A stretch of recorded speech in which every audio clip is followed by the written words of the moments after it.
Altimente di Pertegada si trova qui riuniti in attesa della benedizione e dell'accensione del fuoco che bruciando porti via con sé la vecchia, simbolo di tutto il male.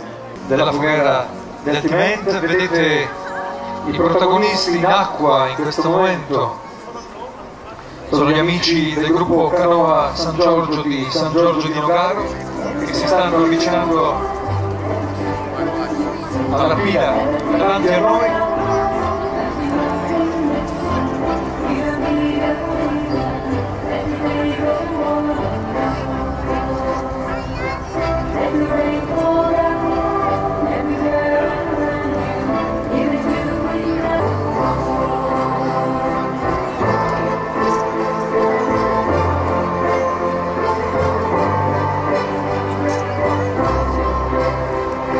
Guardate che loro sentono i vostri applausi, se li fate arrivano di sicuro.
Questo è il saluto del gruppo Canoa San Giorgio di Nogaro.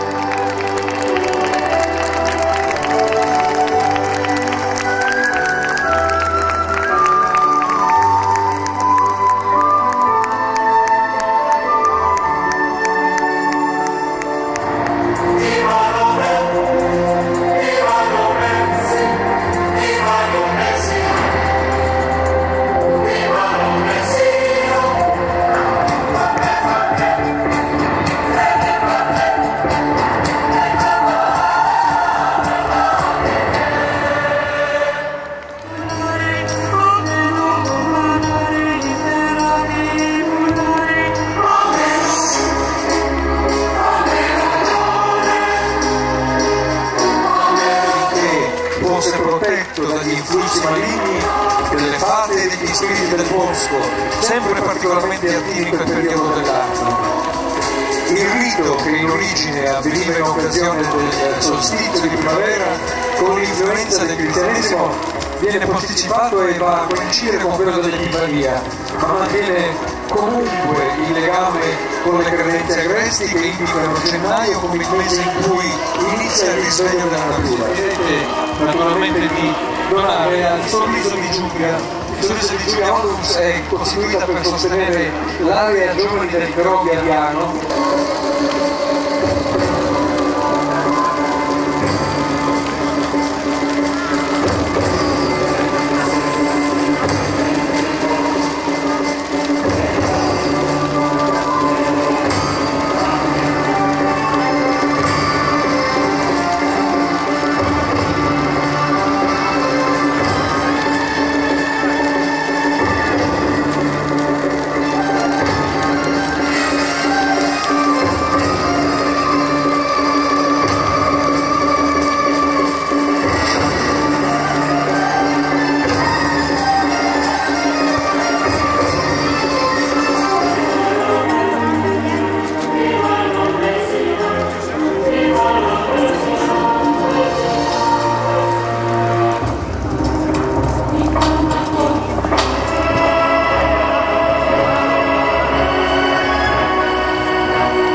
dare un regalo, nella speranza che questo fosse Gesù bambino. E così ogni anno, la sera dell'Epifania, lei si mette alla ricerca di Gesù e si ferma in ogni casa dove c'è un bimbo per lasciare un dono, per lasciare un regalo. No, stasera mi è andata benissimo. Sarà che ho il cappello da puffo stasera, dica? Sì, sì, è vero. Cosa è vero? Perché ha il cappello a puffo? Perché ride? Sì, sì. Non ho mai visto uno con un cappello come il mio. Facciamo freddo, invece lei è fortunata perché ben bandita, vedo anche una bella...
Edizione Voghera Talent. Arrivederci, buonanotte e buona vita a tutti.